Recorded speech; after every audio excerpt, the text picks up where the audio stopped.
Hello YouTube! Vous êtes sur le point de découvrir différentes recommandations pour aborder le jeu Elden Ring en 2025 et les années suivantes. J'espère vous inciter à vivre une expérience similaire à la mienne, en l'occurrence découvrir le plus possible par soi-même cet univers et s'y perdre. Pour mieux se trouver soi? Ouais, carrément, je l'ai vécu un peu comme ça. Vous trouverez dans les chapitres suivants différentes informations que j'aurais aimé avoir pour débuter dans des conditions plus favorables, qui peuvent paraître évidentes pour des joueurs expérimentés, mais ce n'était pas mon cas. Loin de là. Et si vous souhaitez vous en rendre compte par vous-même, l'intégralité de mes aventures se trouve en VOD sur ma chaîne YouTube. Armez-vous de patience et ayez du temps à y consacrer, car Elden Ring est un jeu dit de die and retry. Littéralement, meurs et recommence. 7 heures pour mon plus long combat. Pas d'affilée, mais quand même, en 2 fois. Et si vous voulez savoir contre qui, en commentaire, demandez-moi. Si vous rencontrez des difficultés face à un adversaire bien plus puissant que vous, qui par exemple vous tuera sur le coup, sachez que vous n'êtes pas bloqué. Vous pouvez vaquer à d'autres occupations, poursuivre votre exploration et revenir plus fort, lui botter le fion. J'ai ressenti l'aventure Elden Ring comme majoritairement PvE, avec une touche plus ou moins prononcée et accentuable si souhaité de PvP. Tout ce qu'on aime avant tout, hein, c'est... La bagarre! La curiosité est toujours récompensée. Quel plaisir que de s'égarer dans un recoin isolé pour y découvrir un composant rare ou une vue sublime. Il n'y a pas de mauvais choix dans Elden Ring, et chacun influera sur votre aventure.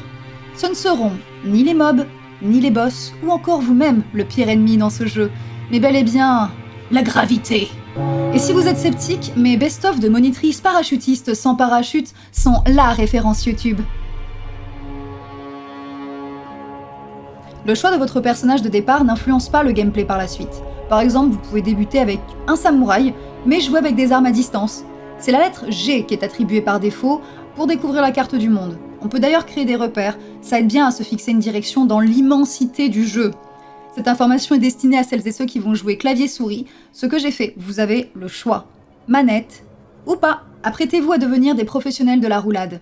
Réalisées au moment opportun, elles vous immunisent.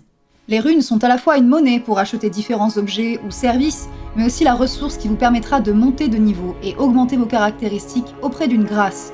Oui, je le précise, parce qu'à ma rencontre avec le premier boss majeur, eh bien je n'en avais toujours pas conscience. Ah! Vous vous apprêtez à rencontrer les PNJ les plus bavards de l'Entreterre, alors faites-les parler jusqu'à en radoter. C'est une mécanique inédite et j'ai vivement remercié ma communauté pour cette information partagée. Je vais tout vous dire. Il n'y a pas de journal pour suivre les quêtes. J'ai fini par le faire après plusieurs heures de jeu, mais je vous recommande de vous munir dès le début d'un carnet ou d'un fichier Word pour y prendre des notes. Le nom des PNJ rencontrés ou cités, quelques informations glanées afin de vous y retrouver et mieux démêler les intrigues à venir et passer. Les marchands peuvent vendre des notes utiles pour des quêtes, aider à trouver des lieux cachés, du lore.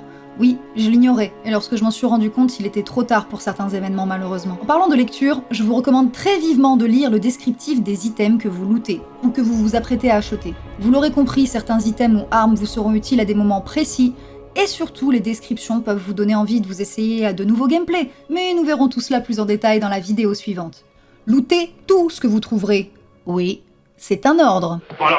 Lootez tout! Prendre l'habitude d'abaisser les leviers des ascenseurs empruntés vous permettra de gagner du temps en revenant après de malencontreux décès. En sautant dans une source spirituelle, on peut s'élever, mais aussi descendre sans subir de dégâts. Visez bien néanmoins. Vous découvrirez différentes marques au sol avec lesquelles vous pourrez interagir, voire désactiver pour plus d'immersion. Par exemple, des marques argentées qui sont des messages laissés par d'autres joueurs, ou des flaques de sang qui vous permettront de visualiser leurs derniers instants. Je viens de réaliser que je suis un peu le petit poussé des décès. Oui, on va pouvoir dégoter une source de lumière pour les endroits totalement obscurs, mais en dire plus serait un début de spoil. C'est pour cette raison que je l'ai t'offré dans le prochain chapitre.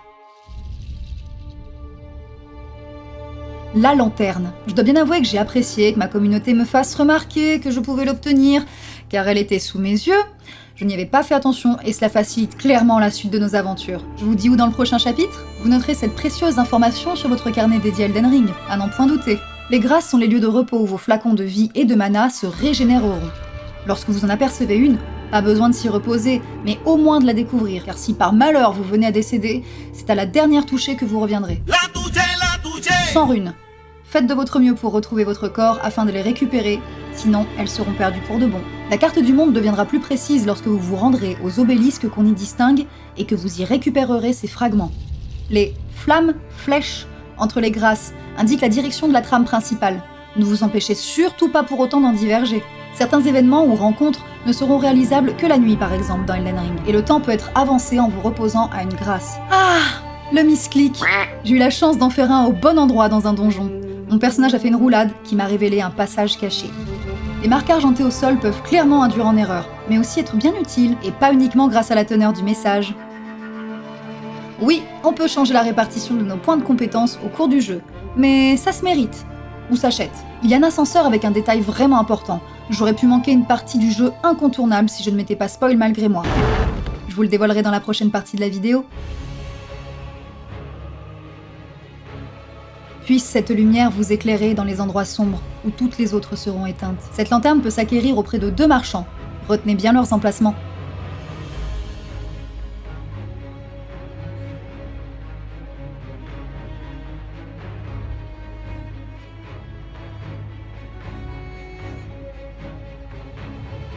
On peut changer la répartition des points de compétence après avoir vaincu le second boss principal que nous rencontrons dans Elden Ring, Rennala, ou en obtenant un objet qui s'appelle la larme larvaire. J'ai acheté ma première auprès d'un marchand bien caché dans la Siofra.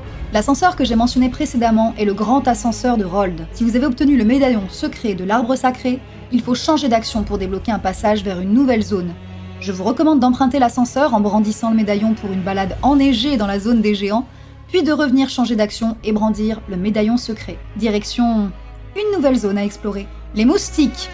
Zigouillez-les! Ils sont aussi pénibles qu'en vrai, mais dans Elden Ring, ils dropent parfois un ingrédient qui vous sera bien utile.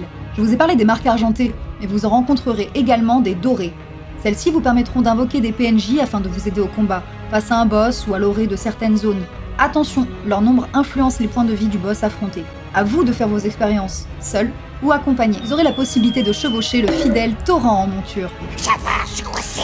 Attention à ne pas passer à côté de la grâce appelée porte, juste à côté du premier campement, que vous découvrirez après avoir commencé le jeu afin qu'il devienne votre fidèle allié. Disséminés sur le sol de l'entreterre, vous verrez d'innombrables crânes, dont certains seront étincelants. Effectuez dessus une roulade ou galopez afin de les briser, car des runes y sont cachées. Une fois Radagon de l'Ordre d'Or vaincu, le jeu n'est pas terminé, puisqu'il a été prolongé par un DLC, Shadow of the Erdtree. Et même une fois celui-ci terminé, vous pouvez recommencer le jeu en conservant vos objets et votre expérience jusqu'à 7 niveaux de difficulté supplémentaires, sachant que le niveau de Pexing maximal est de 713, que j'ai terminé Elden Ring à 162 et son DLC à 211. Rendez-vous à la grâce du mausolée de la dynastie Mohgwyn après avoir défait Radahn, le fléau désastre au château du Lion Rouge, ainsi que Mohg, le seigneur du sang, au palais de Mohgwyn. Ce sont les prérequis pour commencer le DLC. Enfin, vous pouvez choisir de relancer une toute nouvelle partie et redécouvrir Elden Ring à l'infini. Votre objectif ? Obtenir les grandes runes et devenir le seigneur d'Elden. Je vous remercie d'avoir suivi cette vidéo, les sans éclats. On se retrouve bientôt pour la prochaine où nous aborderons les grandes lignes des différents onglets du jeu, des possibles builds, du multijoueur ainsi que des astuces pour les débutants comme pour les vétérans. N'hésitez pas si vous avez des questions, peut-être serai-je en mesure d'y répondre à l'avenir. Il y a tant à dire et découvrir. À bientôt!